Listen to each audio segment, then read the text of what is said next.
크리스마스는 예수님께서 이 땅에 오신 날을 기념하는 날입니다. 크리스마스는 초대교회 때 지키지 않던 기념일이었습니다. 그러면 크리스마스는 언제부터 시작되었을까요? 로마가 기독교를 공인하면서 생겨난 토착화 전략 중 하나로 시작되었습니다. 로마 카톨릭은 초대교회의 신앙을 사도 바울이 그렇게 버리고자 했던 행위와 형식을 뒤집어 쓴 이교 풍습이 만연한 종교 체계로 만들어갔습니다. 16에서 17세기 개혁주의자들은 주일 예배와 성찬과 세례 같은 기본 성례 외에 모든 로마 카톨릭적 교회력인 성탄절, 부활절 등을 없애려고 시도했습니다. 생각해 보십시오. 그 당시는 지금과는 비교도 되지 않을 정도로 로마 카톨릭의 역량이 강하고 교회력이 중시되던 때입니다. 그러면 왜 개혁주의자들은 그렇게 어려운 선택을 했을까요? 왜냐하면 기독교는 종교가 아니기 때문입니다. 로마 카톨릭은 순수한 기독교 신앙을 형식 위주의 종교 행위로 바꾸었습니다. 로마 카톨릭은 성지순례, 성인숭배, 고해성사, 성탄절, 사순절, 부활절 같은 교회력의 각종 절개 이행 등을 보급하여 기독교를 종교적 의례에 참여하는 것으로 심리적 위안과 대리만족을 얻는 수준의 종교로 타락시켰습니다. 이런 종교적 의례의 대표적인 것이 성무일도와 교회력입니다. 즉 매일의 일과는 성무일도에 의해 매월과 한 해의 일과는 교회력의 틀을 따름으로써 성도가 정상적인 신앙생활을 하고 있다는 만족을 쉽게 얻을 수 있도록 한 것입니다. 형식과 반복적 일과 체계가 주는 장점이 분명히 있습니다. 하지만 기독교는 그러한 단순하고 저급한 체계, 즉 종교적 틀에 묶어두면 안 되는 삶의 원리입니다. 그래서 개혁주의자들은 주일 성수와 성례 외의 모든 종교적 기념을 없애고자 노력했던 것입니다. 저는 크리스마스를 놓고 많은 고민을 했습니다. 장로교의 역사와 웨스트민스터 신앙고백과 예배모범, 칼빈의 입장을 따르는 장로교의 목사로서 특별히 크리스마스를 기념하진 않지만 하나님의 아들 예수 그리스도의 탄생을 기뻐하며 그 의미를 다시 생각해보는 귀한 시간이 되도록 하겠습니다. 하나님이신 예수님께서 이 땅의 낮은 곳으로 오신 것을 우리는 잘 알고 있습니다. 가이사 아고스도의 명령으로 모든 사람은 자신의 고향으로 돌아가 호적을 등록해야 했습니다. 요셉은 혼자 갈 수도 있었지만 출산이 임박한 마리아를 그냥 둘 수 없었습니다. 그렇기 때문에 함께 동행하여 갔습니다. 다윗의 자손이던 요셉은 베들레헴으로 향했습니다. 베들레헴은 하나님께 제사를 드리는 제사에 쓰는 양을 키우는 곳이었습니다. 베들레헴에는 망대들이 있었는데 보통 2층으로 되어 있었습니다. 1층은 제사에 쓸 정결한 양을 키우는 곳이었으며 2층은 사람들이 거주하는 곳이었습니다. 베들레헴에는 이러한 망대 유적이 아직도 남아 있습니다. 요셉과 마리아는 숙소를 찾을 수 없었습니다. 그들은 결국 제사를 지낼 양들을 키우는 마구간에서 해산을 합니다. 그리고 그 아기를 천으로 쌓아 그 위에 놓습니다. 말씀, 로고스는 이렇게 육신이 되어 우리 가운데 오셨습니다. 세상 죄를 지고 가는 하나님의 어린 양이 되어 제물로 바칠 양들을 키우는 마구간의 한켠에 놓인 작은 아기를 떠올려 보십시오. 베들레헴 마구간에서 태어나고 자라 예루살렘의 성전에 올라가 제물로 바쳐질 양들과 함께 하나님께서 예비하신 어린 양, 세상 죄를 지고 가는 하나님의 어린 양이 누워 있습니다. 아직 고개도 못 가누는 작은 아기입니다. 본문 8절부터 10절입니다. 그 지역의 목자들이 밤에 밖에서 자기 양떼를 지키더니 주의 사자가 곁에 서고 주의 영광이 그들을 두루 비추매 크게 무서워하는지라. 천사가 이르되 무서워하지 말라. 보라, 내가 온 백성에 미칠 큰 기쁨의 좋은 소식을 너희에게 전하노라. 천사들은 세상 죄를 지고 가는 하나님의 어린 양 예수님이 이 땅에 태어난 소식을 양떼를 지키는 목자들에게 우선 알립니다. 중요한 일이 있을 때 우리는 그것을 가장 가깝고 또 높은 사람에게 먼저 알립니다. 그런데 하나님께서는 예수님의 탄생을 세상의 어떤 뛰어난 사람도 아닌 가장 낮은 사람들인 목자들에게 맨 처음 알리셨습니다. 이것은 세상의 가장 낮은 곳에 태어난 예수님의 또 다른 낮아지심이셨습니다. 하나님께서는 비천한 자들에게 먼저 다가와 주시며 그들에게 영광을 받으셨습니다. 본문 11절 12절입니다. 오늘 다윗의 동네에 너희를 위하여 구주가 나셨으니 곧 그리스도 주시니라.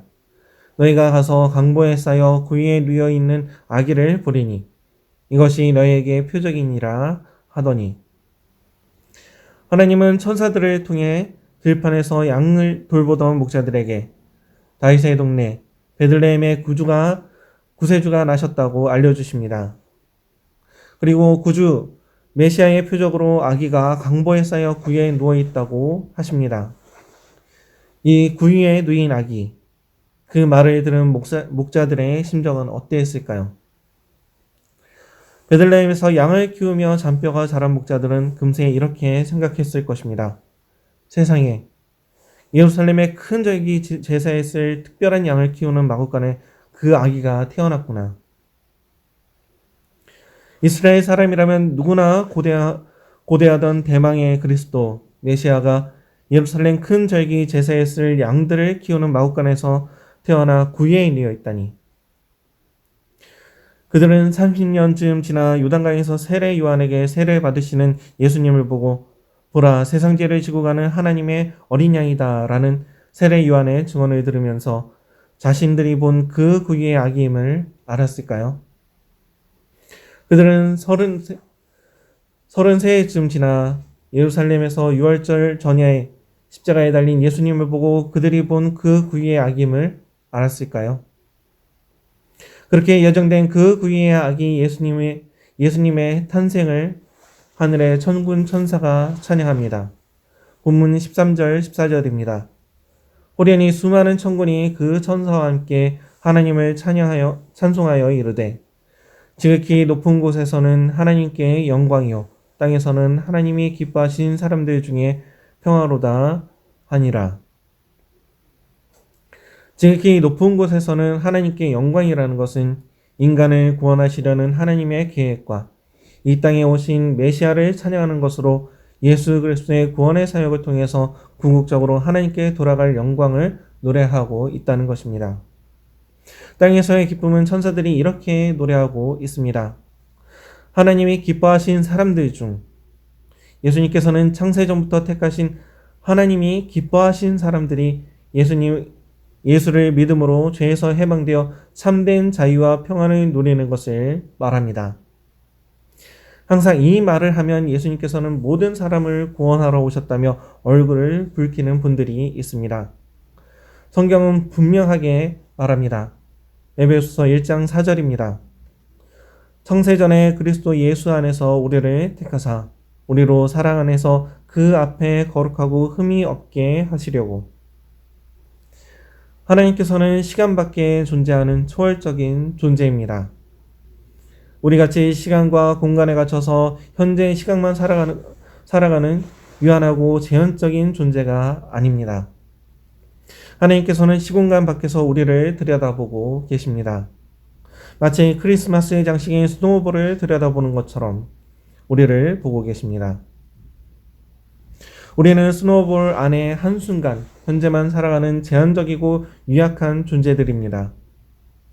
역사의 시작과 끝, 천년이 하나님께서는 한 경점입니다. 하나님께서는 이미 역사의 시작부터 끝까지 모든 것을 알고 계십니다. 그 모든 것은 그분의 섭리와 예정을 벗어나지 못합니다. 그러기에 창세전에 스노우볼을 만드시기 전에 이미 그리스도 예수 안에서 택하신 사람들이 있다는 것입니다. 모든 사람이 아니고 택하신 사람들이 있다는 말에 감정이 상할 것이 아닙니다. 하나님께서는 절대 주권자이십니다. 온 우주에 마치 하나님 한 분만 계신 것처럼 그분의 존재는 절대적인 것입니다. 무한의 세계에서 계신 로고스, 말씀이 육신이 되어 우리 가운데 오셨습니다. 마치 우리가 스노우볼 속으로 들어가는 것과 같은 것입니다. 창조주가 피조물이 된다는 것은 제한된 차원의 세계로 들어오는 것입니다. 마치 3차원인 우리가 2차원 그림 속으로 들어가는 것과 같습니다. 그것도 가장 낮은 자리, 가장 비천한 삶 속으로 들어오셨습니다. 이사야 선지자는 53장에서 그는 주 앞에 자라기를 연한 순 같고 마른 땅에서 나온 뿌리 같아서 고운 모양도 없고 풍채도 없은즉 우리가 보기에 흠모할 만한 아름다운 것이 없도다 라고 노래합니다. 예수님께서는 분명 호감형은 아니었을 것입니다. 풍채와 아름다움도 없는 모습입니다. 선지자는 이어서 그는 멸시를 받아 사람들에게 버림받았으며 강고를 많이 겪었으며 질고를 아는 자라. 마치 사람들이 그에게서 얼굴을 가리는 것 같이 멸시를 당하였고 우리도 그를 귀히 여기지 아니하였도다 라고 말합니다. 사람들에게 멸시를 받고 가난의 고통을 많이 겪었으며 질병의 고통을 아는 분이 구유의 리인하기 우리 구주 예수님이시다는 것입니다. 오늘 본문의 예수님은 시작부터 범상치 않은 강고, 즉 가난의 고통을 겪고 있습니다. 오늘날 축사에서 태어나신 것입니다. 이 땅에 구주가 나신 소식을 천사로부터 들은 목자들은 강보에 쌓여 구유에 누인 예수를 찾아 요셉과 마리아에게 그들이 본 것을 전하고 하나님께 영광을 돌립니다. 우리는 예수 그리스도가 가장 낮은 곳으로 오셨음을 기억해야 합니다. 성육신이야말로 우리 성도가 낮아지며 겸손할 수 있는 은혜입니다. 성경은 성도는 하나님과 사람 앞에 겸손해야 한다고 가르칩니다. 많은 가정들이 밖에서 받는 스트레스를 집에 있는 약자인 아이들과 배우자에게 풀어버립니다. 청년 때에는 어머니에게 땡깡을 부리고 결혼하면 집에 있는 약자에게 스트레스를 풀어버리는 것입니다. 승진하고 높은 자리에 올라가면 아래에 있는 직원을 함부로 대합니다. 그러한 모습은 성도의 모습이 아닙니다. 낮고 비천한 사람, 만만해 보이는 가족, 부하 직원에게도 하나님의 존귀한 형상으로서의 고귀함을 발견하고 함부로 대하지 않는 것이 성육신의 은혜를 입은 성도의 마땅한 바입니다. 하나님은 물론이요 사람 앞에서도 겸손한 것이 성육신의 은혜를 입은 성도의 모습입니다. 하나님은 전능하신 분이십니다. 인간적인 하나님의 능력으로 생각한다면 화려한 모습으로 멋있게 한 번에 인류를 용서할 수 있음에도 불구하고 가장 힘이 없고 약한 아기의 모습으로 이 땅에 오셨습니다. 그것도 목수의 아들로 인간으로 성장하셨고 육신의 아버지 요셉이 일찍 세상을 떠나 어린 시절부터 가장으로 일하셨습니다. 예수님은 30이 되도록 공부도 못하고 장가도 못 가고 어머니 마리아와 성경에 언급된 최소 6명의 동생들을 돌봐야 했습니다. 이사야 선지자의 예언처럼 강고, 가난의 고통을 절절히 아는 분으로 살았습니다. 예수님은 완전한 인간이시면서 완전한 하나님이셨습니다. 예수님께서는 자신의 죽음에 대해 미리 아셨습니다. 명확히 언제 어떻게 죽을지 미리 아는 것은 언젠가 죽는다는 것을 막연하게 알고 있는 것과는 커다란 차이가 있습니다. 죽음에 대한 명확한 인식은 그 자체가 인간으로서 견디기 어려운 일이었을 것입니다. 예수님께서 하나님이시기 때문에 자신의 죽음을 인식하면서도 피하지 않을 수 있었습니다. 예수님은 완전한 하나님이셨지만 완전한 인간으로 계셨습니다. 우리는 예수님이 붙잡히시기 전 겟세마네 동산에서 기도하는 것을 잘 알고 있습니다. 예수님은 잡히시기 직전까지 밤새 하나님께 기도하셨습니다. 내 아버지여, 만일 할만하시거든 이 잔을 내게서 지나가게 하옵소서. 그러나 나의 원대로 마옵시고 아버지의 원대로 하옵소서. 예수님은 가난함으로 고통받고 다가오는 죽음의 두려움을 느끼셨으며 우리와 같이 울고 웃으며 배고파하고 목말라 하는 삶을 이어가셨습니다. 히브리서 4장 15절입니다. 우리에게 있는 대제사장은 우리의 연약함을 동정하지 못하실 리가 아니요 모든 일에 우리와 똑같이 시험을 받으신 이로되 죄는 없으시니라. 그러므로 우리는 궁일하심을 받고 때를 따라 돕는 은혜를 얻기 위하여 은혜의 보좌 앞에 담대히 나아갈 것이니라.